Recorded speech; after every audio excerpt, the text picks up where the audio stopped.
समीर नहीं रहे और शिवा गौतम जो है वो नहीं रहे।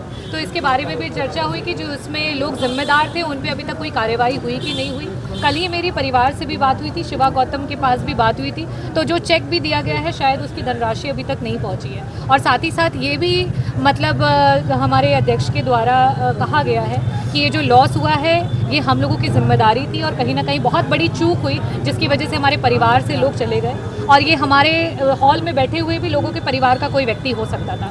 तो इसमें सही कड़ी कार्यवाही सुनिश्चित की जाए, परिवारों को मदद मिले। और इसमें जिलाधिकारी महोदय के द्वारा कहा गया है कि ये शासनादेश है जिसमें विद्युत के जो कमी रहती है उसके कारण मात्र 5 लाख की सहायता मिल सकती है। प्राची के परिवार जो है वो 5 लाख की सहायता लेने के लिए वो तैयार नहीं है, क्योंकि वो कहते हैं कि जितना हमने अपनी बेटी को पालने पोसने बड़ा करने में और सारी चीज़ों में जितनी मेहनत की, आज हमें सिर्फ इंसाफ चाहिए कि जो उसमें जिम्मेदार लोग थे उन पे कार्रवाई हो। और अभी तक कार्रवाई पे जो है सही प्रकार से प्रकाश नहीं डाला गया है कि उस पर क्या अधिकारियों पे कार्रवाई हुई है। क्या सड़क जो गड्ढे हैं उसको लेकर भी चर्चा की गई? जी बिल्कुल, सड़क को लेकर के जो है चर्चाएं हुई, वहाँ पे फ़ोटो भी दिखाई गई है निगो बाज़ार की। और मैंने भी जो है आज ये 7वीं बार था कि प्रस्ताव दिया है। जिला पंचायत की जो सड़कें हैं कम से कम 40 किलोमीटर की सड़कें हैं जो मछली शहर विधानसभा की हैं, जिनको अभी नव निर्माण की आवश्यकता आ गई है। उसके लिए जिला पंचायत के द्वारा ये कहा गया है कि हमारे पास जो है बजट नहीं है और कई सारी समस्याएं हैं, तो उस पर अनुरोध भी किया गया प्रतिनिधिगण के द्वारा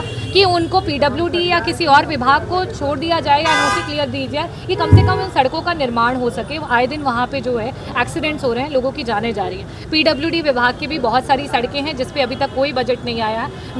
पिछले जो है 3 वर्षों में मैंने जो प्रस्ताव दिए उसमें 100 किलोमीटर की सड़कों के प्रस्ताव थे। अभी तक मात्र एक प्रस्ताव जो कि 3 किलोमीटर का है वो स्वीकृत किया गया है, बाकी ऐसे के ऐसे लंबित है। विद्युत विभाग पे चर्चा नहीं हो पाई क्योंकि कल विद्युत विभाग की डेट रखी गई है। कल विद्युत विभाग पे जो है विस्तृत रूप से चर्चा होगी, कौन कौन से रकबे हैं जहाँ पे विद्युतीकरण नहीं हो पाया है, कौन कौन सी जगह है जहाँ पे अभी तक जो है बिजली नहीं पहुँची है, ट्रांसफार्मर्स की क्षमता नहीं बढ़ी है। इन तरीके की जो भी चीज़ें रहेंगी उस पर जो है निर्णय लिया। लगातार FIR की मांग कर रहे हैं, उसी की मांग आज मैंने भी दिशा की बैठक में की है और ये कहा कि उस परिवार को जो है जो भी लोग इसमें, क्योंकि अगर हमारे भी भाई परिवार के व्यक्ति वहाँ पे रह सकते थे, आज जो भी हॉल में बैठे हैं उनके परिवार का कोई व्यक्ति वहाँ रह सकता था। ये मात्र सिर्फ विद्युत विभाग की कमी नहीं थी, वहाँ पे नगर पालिका भी उसमें दोषी है और सभी को पता है कि उसमें ये किस तरीके से ये घटना हुई है और इसमें सभी भी जितने भी संलिप्त लोग पाए जा रहे हैं उन पर दंडनात्मक कार्रवाई होना सुनिश्चित करना आवश्यक। क्या उनकी मांग पूरी होगी?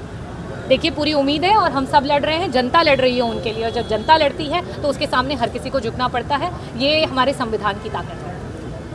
अब बताइए, हम लखनऊ से